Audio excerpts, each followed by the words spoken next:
नमस्कार दोस्तों, आप सभी लोगों का अपने इस YouTube चैनल जीएस एजुकेशन पर एक बार पुनः स्वागत है। आज हम लोग अपने श्रृंखला को आगे बढ़ाते हुए हम लोग चर्चा करेंगे इल्तुतमिश से आए हुए जो भी महत्वपूर्ण क्वेश्चन हैं उस पर, और सारे ऑप्शन की व्याख्या हम लोग अच्छे तरीके से करेंगे। तो इस क्रम में इसके पहले वाले क्लास में हम लोग 6 क्वेश्चन को हल किए थे और ये हमारा 7वें नंबर का क्वेश्चन है। ये है नियमित मुद्रा जारी करने वाला और दिल्ली को अपने साम्राज्य की राजधानी घोषित करने वाला दिल्ली का प्रथम सुल्तान कौन था।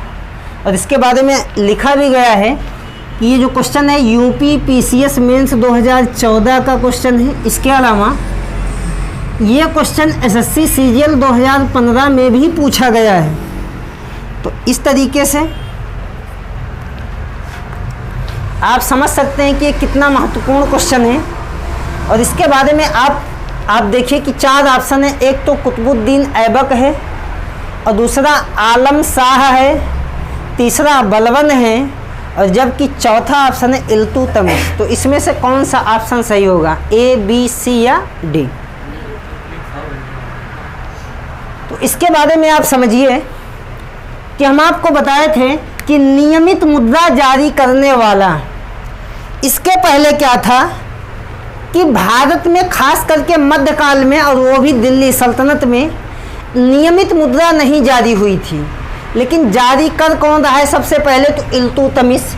इसके बारे में आपको बताए थे कि ये जो इल्तुतमिश है, ये इल्तुतमिश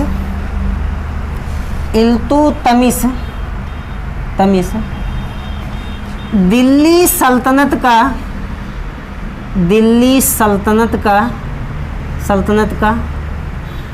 प्रथम शासक है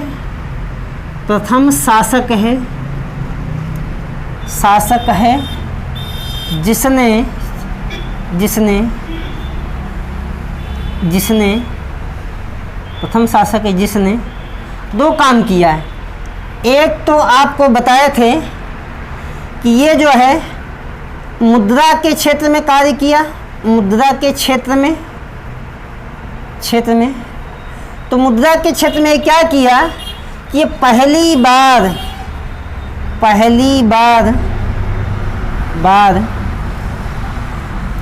नियमित रूप से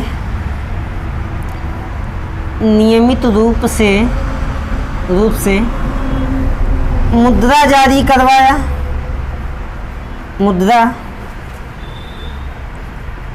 करवाया, तो ये पहला शासक है जो मुद्रा चलवा रहा है, करवाया।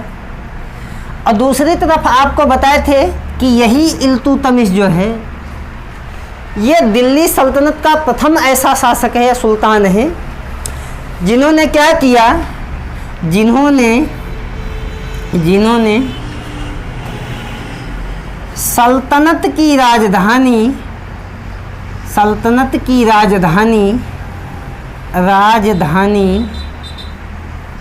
लाहौर के स्थान पर दिल्ली को बनाई। इसका मतलब ये है कि इसके पहले कहीं ना कहीं से सल्तनत की जो राजधानी थी वो दिल्ली नहीं थी, वो लाहौर थी। जैसे अगर हम मोहम्मद गोरी के समय में देखें तो मोहम्मद गोरी क्या किया कि ये जो है गजनी को केंद्र बनाया, और गजनी को केंद्र बनाने के बाद जब ये पंजाब में जो है पंजाब को जीता, तो वहीं पर खास करके पंजाब में लाहौर को जीता। तो जीतने के बाद मोहम्मद गोरी की मरने के बाद इसी मोहम्मद गोरी का एक दास था कुतुबुद्दीन ऐबक, जिसके द्वारा दिल्ली सल्तनत की स्थापना की गई। और यही कुतुबुद्दीन ऐबक जब जो है दिल्ली की गद्दी पर बैठा, तो बैठने के बाद उन्होंने क्या किया कि दिल्ली को राजधानी ना बना करके राजधानी बनाई किसको थी, लाहौर को। तो जब कुतुबुद्दीन ऐबक मरा, तो चूंकि कुतुबुद्दीन ऐबक का ही एक दास था इल्तुतमिश, तो इसलिए जब इल्तुतमिश दिल्ली की गद्दी पर बैठा, तो बैठने के बाद क्या हुआ कि इस इल्तुतमिश ने अभी तक इसके पहले जो सल्तनत की राजधानी लाहौर थी उसको बना दिया हटा करके, किसको? दिल्ली को। तो आपसे पूछ रहा है कि नियमित मुद्रा जारी करने वाला और दिल्ली को अपने साम्राज्य की राजधानी घोषित करने वाला दिल्ली का प्रथम सुल्तान कौन था? तो नियमित मुद्रा भी देख रहे हैं कैसे ही किस तरीके से मुद्रा के क्षेत्र में काम किया और पहली बार नियमित मुद्रा के रूप में मुद्रा जारी किया। और कहा जाता है कि जो नियमित मुद्रा, इसमें इन्होंने 2 प्रकार की मुद्रा जारी की। एक तो आपको बताया था कि चांदी का टंका जारी किया, और इसके अलावा जो दूसरी मुद्रा है वो है तांबे का जीतल। तो ये जारी कर कौन रहा है? तो इल्तुतमिश, इसका उत्तर हो जाएगा इल्तुतमिश। और इसमें अगर आप देखेंगे तो इन्होंने क्या किया कि सल्तनत की राजधानी लाहौर के स्थान पे किसको बना दी? दिल्ली। इसका मतलब ये है कि इल्तुतमिश के पहले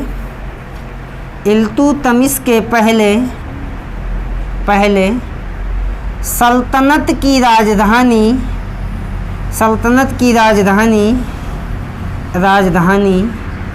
लाहौर थी। तो कभी आपसे ये भी पूछ सकता है लाहौर थी। तो ये इस तरीके से हमारे सवाल का सही उत्तर हो जाएगा इल्तुतमिश। तो ये एकदम करेक्ट उत्तर है। हम लोग और आगे चलते हैं, समझ में आ रहा है? चलिए और आगे चलते हैं हम लोग। ये आपका क्वेश्चन है और आप समझिए कि ये जो क्वेश्चन है ये यूपी पीसीएस प्री 2013 को क्वेश्चन है। ये 2013। तो इसका मतलब आप समझ सकते हैं कि कितने आसान क्वेश्चन यूपी पीसीएस या अदर स्टेट पीसीएस के प्री और मेंस में क्वेश्चन पूछे जा रहे हैं। तो इसके बारे में समझिए। और इसमें 4 ऑप्शन हैं। इसमें जो पहला ऑप्शन है वो है रजिया। और आगे चलते हैं। इसका जो दूसरा ऑप्शन है वो है इल्तुतमिश। और जो तीसरा ऑप्शन है वो आपका है अलाउद्दीन खिलजी है। और आपका जो लास्ट ऑप्शन है यानी कि डी ऑप्शन वो है मोहम्मद बिन तुगलक, जिसको आप MBT कहते हैं। ये सामने 4 ऑप्शन हैं और आप समझिए कि 2013 के पीसीएस प्री में क्वेश्चन पूछा गया है। तो इसका आप ऑप्शन बताइए कि कौन सा ऑप्शन सही होगा इसमें से? चांदी का सिक्का, वो भी क्या? टंका। समझ में आया? तो इसके बारे में आपका सही उत्तर कौन सा होगा? तो आप कहेंगे ऑप्शन नंबर बी यानी कि इल्तुतमिश। समझ में आया कैसे? इसका तो ये ऑप्शन सही हुआ। अगर इस पर हम ज़रा व्याख्या करें तो देखते हैं। कहा जाता है कि जो इल्तुतमिश है, इल्तुतमिश की उपलब्धियां, ये आपको हम पढ़ा चुके हैं। इल्तुतमिश की उपलब्धियां आपको हम पढ़ाए हैं और इल्तुतमिश की उपलब्धियों के बारे में आपको बताए हैं कि इल्तुतमिश ने क्या किया। तो इल्तुतमिश ने 2 क्षेत्रों में 3 क्षेत्रों में उपलब्धि हासिल की है। ये जो है 3 क्षेत्रों में उपलब्धि हासिल की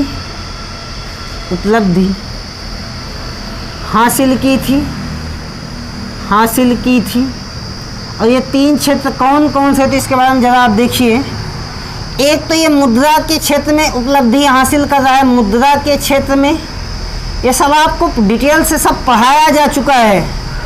इसमें बेहोश होने की संभावना नहीं है। सब आप पढ़ के आए हैं। और आगे चलिए। एक तो मुद्रा के क्षेत्र में, दूसरे के बारे में आपको हम बताएं कि प्रशासन के क्षेत्र में। तो एक तो मुद्रा के क्षेत्र में, दूसरा प्रशासन के क्षेत्र में, और जो इसकी जो तीसरी उपलब्धि है वो हम आपको बताए हैं कि वो आपकी स्थापत्य के क्षेत्र में है। स्थापत्य के क्षेत्र में। तो ये जो इल्तुतमिश है ये 3 क्षेत्रों में उपलब्धि हासिल किया था। एक तो मुद्रा के क्षेत्र में उपलब्धि हासिल किया था और दूसरा प्रशासन के क्षेत्र में उपलब्धि हासिल किया था। और तीसरा स्थापत्य के क्षेत्र में हासिल किया था। तो यहाँ हमसे पूछ रहा है चांदी का सिक्का अर्थात मुद्रा के क्षेत्र में। तो हम यहाँ पे आपको बताए थे कि ये जो इल्तुतमिश है ये मुद्रा के क्षेत्र में क्या किया था। तो आपको हम बताए थे कि इल्तुतमिश ने मुद्रा के क्षेत्र में आपको हम बताए थे कि ये जो है शुद्ध, ये जो इल्तुतमिश है ये शुद्ध इस्लामी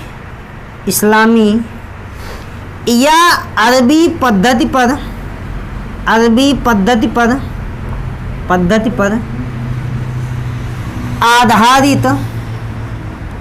पद्धति पर आधारित मुद्रा व्यवस्था की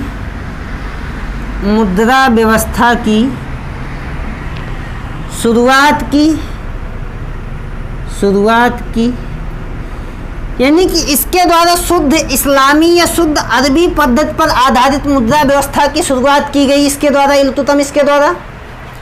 और आपको बताएं कि ये जो शुद्ध इस्लामी पद्धति या अरबी पद्धति पर आधारित मुद्रा व्यवस्था है इसमें से आपको बताएं कि इसमें इन्होंने क्या किया कि 2 प्रकार के सिक्के चलवाए, 2 प्रकार के सिक्के चलवाए। और ये जो 2 प्रकार के सिक्के हैं इसके बारे में ज़रा आप देखिए, जो 2 प्रकार के सिक्के हैं इसके बारे में आप जानिए कि एक तो चांदी का टंका है, चांदी का टंका, और जो दूसरा सिक्का है वो आपका है तांबे का जीतल है, जीतल। तो एक तो ये चांदी का टंका चलवा रहा है और दूसरा तांबे का जीतल। ये जो चांदी का टंका आपको पता है कि विशुद्ध चांदी का, इसमें किसी और धातु की मिलावट नहीं है।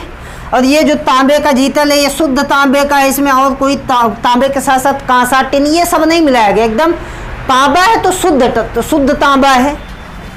और आपको हम बताए थे कि जो चांदी का टंका है ये 175 यानी कि 175 ग्रेन का था ये। और चलवा कौन रहा है तो अभी देख रहे हैं इल्तुतमिश। तो इस तरीके से कह रहा है उत्तर भारत में चांदी का सिक्का यानी कि टंका जारी करने वाला मध्यकालीन शासक था रजिया इल्तुतमिश अलाउद्दीन खिलजी मोहम्मद बिन तुगलक। तो अभी आप देख के आए हैं कि चांदी का टंका कौन चलवा रहा है, इल्तुतमिश। तो इसका मतलब हमारा सही ऑप्शन हो जाएगा इल्तुतमिश। समझ में आया? ये देख रहे हैं ना कितने आसान क्वेश्चन पूछे जाते हैं। और आगे चलिए, तो ये हो गया। आपको बताया था कि शुद्ध इस्लामी या अरबी पद्धति, इसका मतलब क्या है तो शुद्ध इस्लामी या अरबी पद्धति में 2 चीज़ें थी। एक तो इसमें क्या था, एक तो इसमें शुद्धता थी, शुद्धता, और दूसरा सिक्के पर टकसाल का नाम।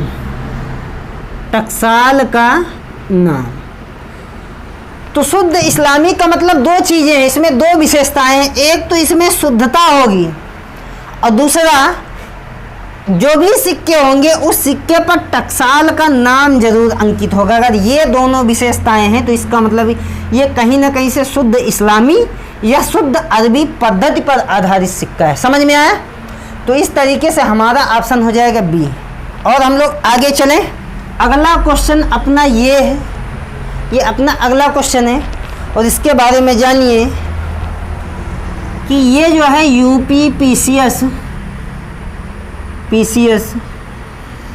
मेंस 1995 ईस्वी का क्वेश्चन है, 1995 ईस्वी का ये क्वेश्चन है। और इसके बारे में ज़रा देखिए, पहला ऑप्शन दे रहा है इल्तुतमिश, इल्तुतमिश ये पहला ऑप्शन है। इसमें जो दूसरा ऑप्शन है वो है मोहम्मद तुगलक। वैसे होना चाहिए मोहम्मद बिन तुगलक, लेकिन जो ऑप्शन में रियल में है मैं वही दे रहा हूँ। और इसमें जो ऑप्शन नंबर सी है वो है अलाउद्दीन खिलजी। और जो अपना अंतिम ऑप्शन है वो है कुतुबुद्दीन ऐबक। तो ये ऑप्शन है। बताइए इस क्वेश्चन का, आप पहले क्वेश्चन को पढ़िए कि सल्तनत के दो प्रमुख सिक्कों टंका और जीतल, आपको हम बताए हैं कि जहां टंका और जीतल का नाम आ जाए तो इसका मतलब आपके दिमाग में ये बात चलनी चाहिए कि कहीं ना कहीं से ये चलवा कौन रहा है, इल्तुतमिश। इसका मतलब टंका और जीतल देखते ही आपको उत्तर दे देना है इल्तुतमिश, ये आपका सही उत्तर है। ठीक है, देख रहे हैं ना कितना आसान आसान क्वेश्चन है। और आगे चले हम लोग अगला क्वेश्चन। इसमें भाई इसके पहले इसकी व्याख्या कर चुके हैं तो कोई मतलब नहीं है बार बार चीज़ों को। क्वेश्चन है आपके सामने और इसके बारे में जानिए। ये जो है IAS IS प्री और इसके अलावा UP PCS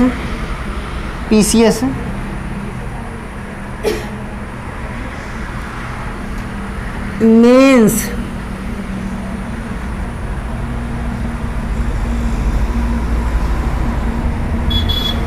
1991,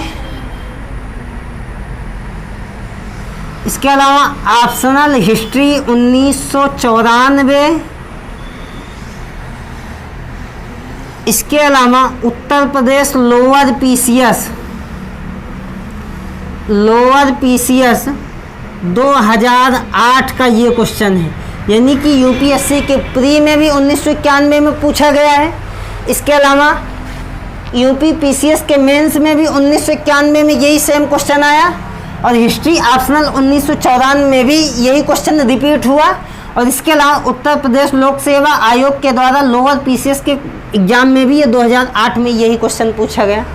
आप समझ सकते हैं कितना आसान क्वेश्चन है। और इसका ऑप्शन आप देखिए, ऑप्शन A, B, C और D।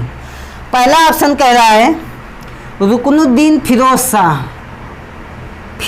शाह कह रहा है पहला ऑप्शन, फिरोज शाह। दूसरा ऑप्शन है इल्तुतमिश और तीसरा ऑप्शन है नसरुद्दीन मोहम्मद है। और जो चौथा ऑप्शन है वो है आपका बलवन।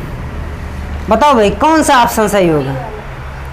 ऑप्शन नंबर बी यानी कि इल्तुतमिश। सब लोग एग्री है ना? चलिए हमारा सही ऑप्शन हो जाएगा बी यानी कि इल्तुतमिश, क्योंकि इसकी पहले ही व्याख्या करके आए, ये सब आप जानते हैं। और आगे चलिए अगले ये क्वेश्चन है, इसमें भी ऑप्शन है ऐबक, इल्तुतमिश, बलवन, बहराम खां। ऐबक, इल्तुतमिश, बलवन, बहराम शाह। और ये जो क्वेश्चन है इसके बारे में जानिए। ये एसएससी CGL 2016 का क्वेश्चन है। बताओ भाई कौन सा ऑप्शन सही होगा? इल्तुतमिश ना, यही सही होगा एकदम करेक्ट। कितना आसान क्वेश्चन बनेगा, फिर भी आपको हम इतना हाई लेवल का पढ़ा दे रहे हैं कि इतना तो आप ये सब तो जानते ही हैं। अगर उतना जानते तो इसका मतलब किसी भी एग्जाम में ऑप्शन आप बताओ। ये बढ़िया क्वेश्चन है, इसको आप बताओ। ऑप्शन दे रहे हैं आपको।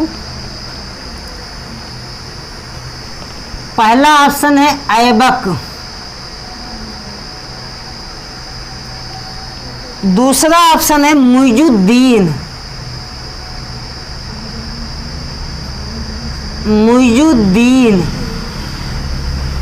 तीसरा ऑप्शन है इल्तुतमिश,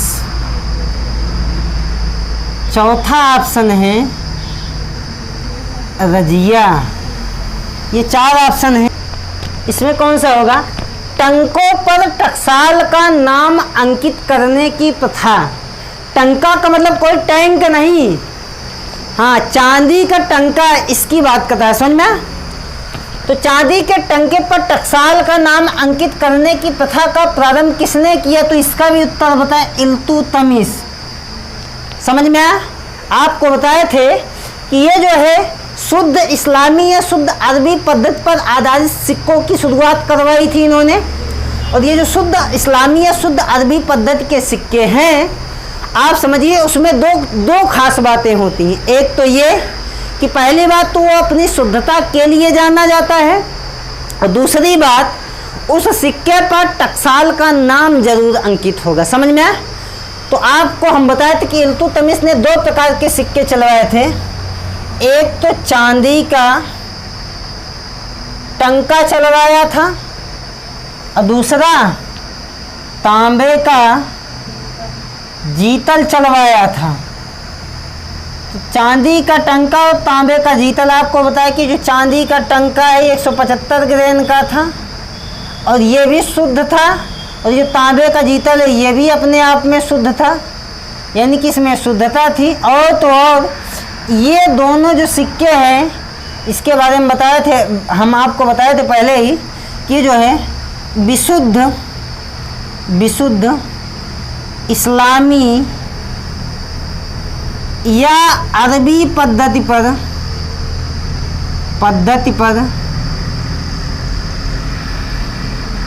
आधारित सिक्के थे। और आपको हम बताए हैं कि विशुद्ध इस्लामी या अरबी पद्धति में 2 बातें होती हैं। एक तो ये शुद्ध होता है, यानी कि इसमें एक तो शुद्धता होती है, और दूसरा सिक्कों पर टकसाल का नाम होता है, टकसाल का नाम।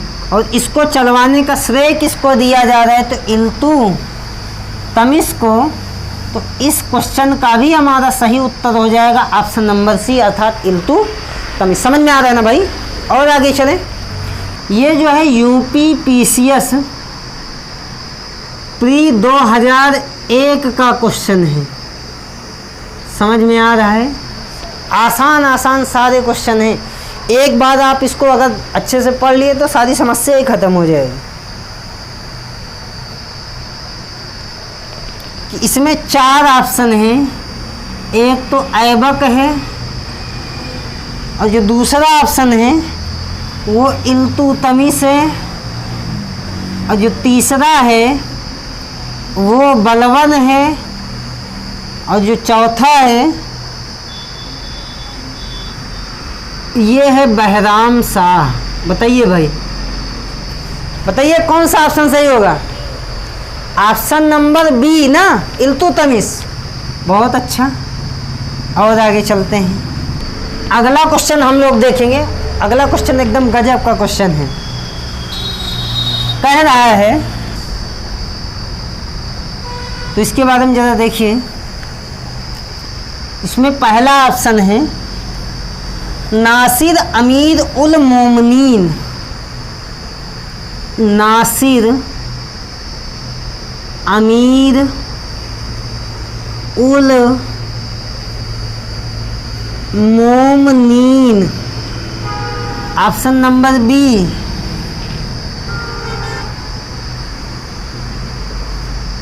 Ulugh Khan. Option number C Hatim द्वितीय।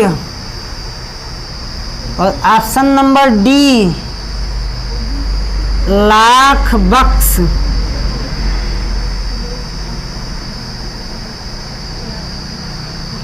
बताइए भाई, 4 ऑप्शन हैं। इल्तुतमिश ने कौन सी उपाधि धारण की? कौन सा ऑप्शन आप चुनेंगे? बी? नहीं भाई, बी कैसे होगा? आप लोग कौन सा पानी पीते हैं? बड़े खतरनाक आदमी हैं आप लोग। ये उलूग खां किसकी उपाधि है? उलूग खां उपाधि है बलवन की। और आपको बताए थे कि 1249 ईस्वी में नसीरुद्दीन महमूद ने दी थी। नसीरुद्दीन महमूद ने दी थी। तो ये तो इसकी उपाधि हो ही नहीं सकती। हातिम द्वितीय किसकी उपाधि है? बताओ। आपको बताए थे कि ये उपाधि कुतुबुद्दीन ऐबक की, समझ में आया, लाख बख्श, पील बख्श, हातिम दुती, समझ में आया, ये सारी उपाधियां किसकी हैं? कुतुबुद्दीन ऐबक की। लाख बख्श भी किसकी है? कुतुबुद्दीन ऐबक की। लेकिन इन चारों ऑप्शनों में से 3, इसमें से एक तो बलवन की, बाकी ये दोनों उपाधियां किसकी हैं? ऐबक की। इसका मतलब एक ही ऑप्शन बच रहा है, ये है कौन? तो आपको बताया कि नासिर अमीर उल मोमिनीन। और ये उपाधि आपको बताए, इसके बारे में देखिए इल्तुतमिश की उपाधियों के बारे में। ये जो नासिर अमीर उल मोमिनीन, इसके बारे में जानिए कि ये जो इल्तुतमिश है, इल्तुतमिश, देखिए देख रहे हैं ना आप, क्वेश्चन को गलत कर दे रहे हैं। इसका मतलब ये कि ईमानदारी से आप पढ़िए, आसान सा क्वेश्चन है एकदम। आपको बताया कि ये जो इल्तुतमिश है, इसके बारे में ज़रा देखिए। आपको बताए कि जो है दिल्ली सल्तनत का पहली बात तो ये वास्तविक संस्थापक है, वास्तविक संस्थापक है, ये संस्थापक है, पहली बात। दूसरी बात आपको हम ये बताए थे कि यही इल्तुतमिश ये जो है दिल्ली सल्तनत का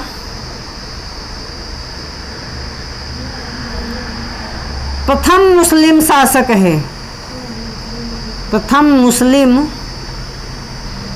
शासक है। और तीसरा आपको बताए थे कि ये जो है दिल्ली सल्तनत का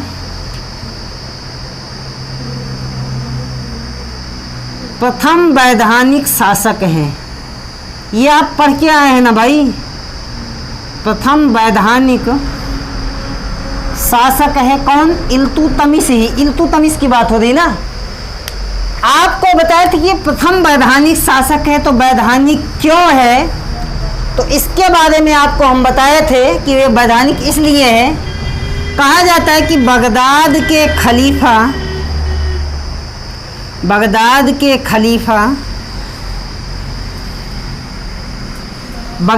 अबू जाकर मंसूर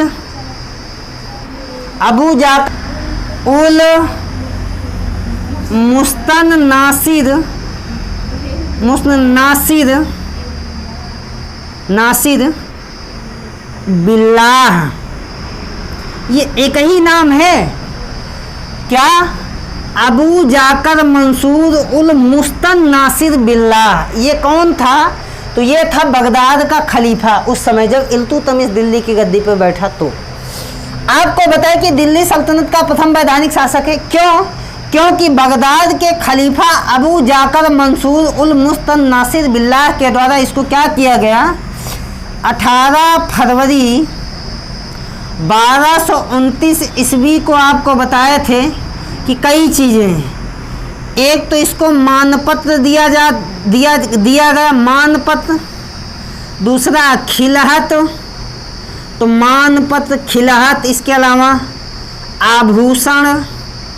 आभूषण जेवरात और तो और इसके लिए उपहार, ये सारी चीज़ें इसको दी गई। और दूसरा इसको दास्ता से मुक्ति पत्र भी दिया गया, समझ में? इसके साथ साथ और क्या? तो दास्ता से मुक्ति पत्र दिया गया। किसके द्वारा मुक्ति पत्र दिया गया और किसके द्वारा दिया गया? तो अभी आपको बताया कि बगदाद के खलीफा अबू जाकर मंसूर उल मुस्तन नासिर बिल्लाह के द्वारा। और कहा गया कि इसको दास्ता से मुक्ति पत्र दिया गया, इसके अलावा मान पत्र, खिलात और तो आभूषण जेवरात और बहुत सारे उपहार इसको दिए गए, उस खलीफा के द्वारा भेंट किए गए। और कहा गया कि आगे चल कर के इसको सुल्तान के पुत्रों, उसके दासों और अमीरों के बीच में इसको कहीं ना कहीं से बंटवाया भी गया, समझ में? और कहा जाता है कि इसी के साथ साथ बगदाद के खलीफा के द्वारा इसको जो है 2 उपाधि भी दी गई थी। कौन कौन दी गई थी बताइए? एक गई थी नासिर अमीर उल मोमनीन, एक तो उपाधि ये दी गई थी। और दूसरी कौन सी दी गई थी? सुल्तान ए आजम ना, 2 उपाधि दी गई थी। तो एक नासिर अमीर उल मोमिनीन, दूसरा सुल्तान ए आजम, सुल्तान ए आजम। तो इसको 2 उपाधियां भी दी गई थी बगदाद के खलीफा के द्वारा। कौन कौन? एक तो नासिर अमीर उल मोमिनीन की उपाधि और दूसरा सुल्तान ए आजम की उपाधि। और इसके बारे में बताएं कि इसके पहले ये उपाधि महमूद गजनवी को भी मिल चुकी है। समझ में आया? तो इसलिए यहाँ पे क्या पूछा है कि इल्तुतमिश ने कौन सी उपाधि धारण की थी, तो इसका मतलब नासिर अमीर उल मोमिनीन, ये आपके ऑप्शन में है और ये आपके ऑप्शन का सही उत्तर है। समझ में आया? आगे चले। बहुत ही महत्वपूर्ण क्वेश्चन अगला क्वेश्चन है, ये क्वेश्चन नंबर, तो ये आपको ये देखिए, ये क्वेश्चन है कि निम्नलिखित में से किस मध्यकालीन शासक ने भारत में सर्वप्रथम इक्ता को प्रारंभ किया? ये आपका क्वेश्चन है, ठीक है। और इसके बारे में आप जरा देखिए, इसमें 4 ऑप्शन दिए हैं और ऑप्शन है कौन कौन, तो जरा इसको आप देखिए। कह रहा है बलवन, बलवन, और दूसरा कह रहा है इल्तुतमिश, इल्तुतमिश, और तीसरा कह रहा है अलाउद्दीन खिलजी।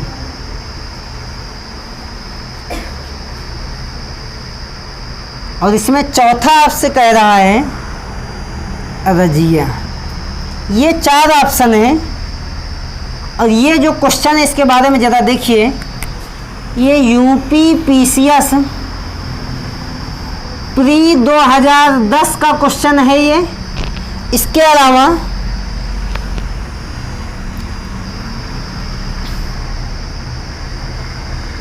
ये जो है UPRO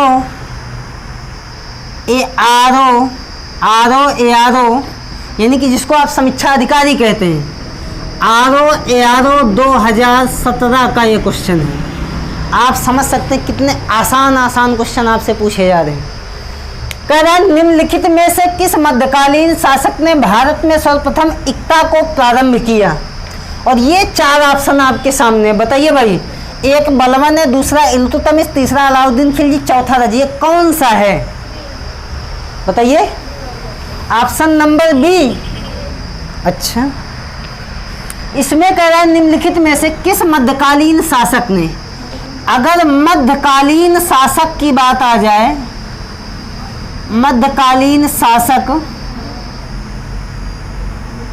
इस मध्यकालीन शासक के द्वारा इक्ता व्यवस्था की बात आ जाए, इक्ता व्यवस्था, तो कहा जाता है कि इक्ता व्यवस्था में सबसे पहले, यानी कि जो सबसे पहले शासक के रूप में आता है उसका नाम है मोहम्मद गोरी।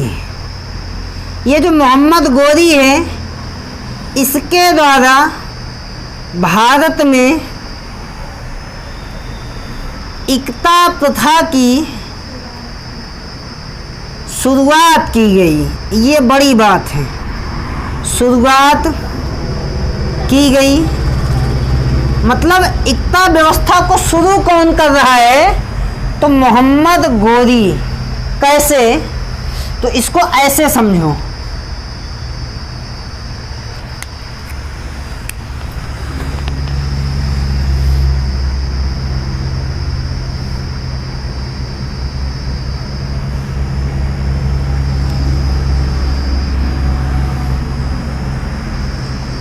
ये पाकिस्तान है, ये अपना भारत है और ये अफ़गानिस्तान है। आपको बताए थे कि ये जो मोहम्मद गोरी है, ये यहाँ का खास करके गजनी में था। मोहम्मद गोरी गजनी में, और इस गजनी में कौन था? तो मोहम्मद गोरी था। समझिए इसको। और कहा जाता है कि मोहम्मद गोरी के 2-3 दास थे। एक तो इसी का एक दास कौन था? यहाँ पे खास करके सिंध वाले क्षेत्र में, सिंध है, सिंध वाले क्षेत्र में आपको बताया था यहीं पे कुबाचा था। समझ में आया? और इसी गजनी में मोहम्मद गोरी का भी एक दास था। वो कौन था? वो था एल्दौज। ये सब आपको हम पढ़ा चुके हैं। एल्दौज था। इसके अलावा आपको बताया कि लाहौर और दिल्ली, इस ये क्या है, ये है लाहौर और ये क्या है, तो ये दिल्ली है, तो ये दिल्ली है, ये खास करके लाहौर है, ये क्या है, सिंध है, ये क्या है, गजनी। तो आप समझिए ज़रा इसको कि यहाँ पे आप समझिए कि सिंध में कौन था, तो कुबाचा था, एक हो गया। इसके अलावा इसी गजनी में कौन था, तो एल्दौज था, ये दूसरा हो गया। इसके अलावा इस पूरे क्षेत्र में यानी कि लाहौर और दिल्ली, इस पूरे क्षेत्र में कौन था, तो इस पूरे क्षेत्र में आपको बताया कि लाहौर और दिल्ली, इस पूरे क्षेत्र में कौन था, तो ऐबक था, ऐबक। इसका मतलब ये है कि 1, 2, 3 यानी कि 3 दास थे मोहम्मद गोरी के। और जब मोहम्मद गोरी मरा तो मोहम्मद गोरी के मरने के बाद हुआ क्या कि इन्होंने यानी कि इक्तेदार के रूप में आपको बताया कि गजनी का इक्तेदार किसको बना दिया, ताजुद्दीन एल्दौज को। इसके अलावा सिंध, मुल्तान और उच्च, इन सारे क्षेत्रों का इक्तेदार किसको बनाया, नसरुद्दीन कुबाचा को। और लाहौर और दिल्ली, इन सारे क्षेत्रों में इसका इक्तेदार किसको बनाया, तो कुतुबुद्दीन ऐबक को। तो इसका मतलब कहीं ना कहीं से इक्ता व्यवस्था की शुरुआत कौन कर रहा है, मोहम्मद गोरी, लेकिन ये ऑप्शन में है नहीं। ठीक है, और आगे चलते हैं। कहा जाता है कि मोहम्मद गोरी ने तो इक्ता व्यवस्था की शुरुआत की, लेकिन ये जो इक्ता व्यवस्था है इसको प्रशासन का एक आधार बनाने का कार्य किया था कौन, इल्तुतमिश ने। तो इस तरीके से अगला ऑप्शन कौन हो जाएगा, इल्तुतमिश। तो हमारा उत्तर तो सही ये हो जाएगा, इल्तुतमिश। कैसे, आपको बताया कि ये इसको क्या कर रहा है कि इक्ता व्यवस्था को प्रशासन का एक आधार बना रहा है। अब ये कैसे बना रहा है, ज़रा इसको देखो। इन्होंने क्या किया कि इक्ता व्यवस्था को प्रशासन का एक आधार बना दिया। कैसे, इन्होंने कहा कि ये गंगा नदी है और ये क्या है, ये यमुना नदी है, ये प्रयागराज है। और इस गंगा और यमुना नदी के बीच का जो दोआब है, जो दो नदियों के बीच का जो आब है, इस पूरे क्षेत्रों को इन्होंने क्या किया कि 251 में इस पूरे क्षेत्रों को इन्होंने बंटवा दिया। समझ में आया? ये जो गंगा यमुना का दोआब है, इसके बारे में समझो। गंगा यमुना का दोआब, इसको इन्होंने क्या किया कि 251 में विभाजित कर दिया, यानी कि 251 में बांट दिया। और बांटने के बाद इन्होंने क्या किया कि यहाँ पर 200 तुर्की अधिकारियों को नियुक्त कर दिए। तुर्की अधिकारियों को नियुक्त किए। तो इस तरीके से आप देख रहे हैं कि इक्ता व्यवस्था को शुरू कौन कर रहा है, तो मोहम्मद गोरी, लेकिन मोहम्मद गोरी ऑप्शन में है नहीं। और ऑप्शन में कौन है, इल्तुतमिश। तो मेन इस्टेब्लिश करने का काम इल्तुतमिश कर रहा है। तो इसलिए हमारा उत्तर बिना कुछ सोचे समझे हो जाएगा, इल्तुतमिश, यानी कि ऑप्शन नंबर भी। समझ में आया? तो हम लोग यहीं पे रोकेंगे। बहुत बहुत धन्यवाद।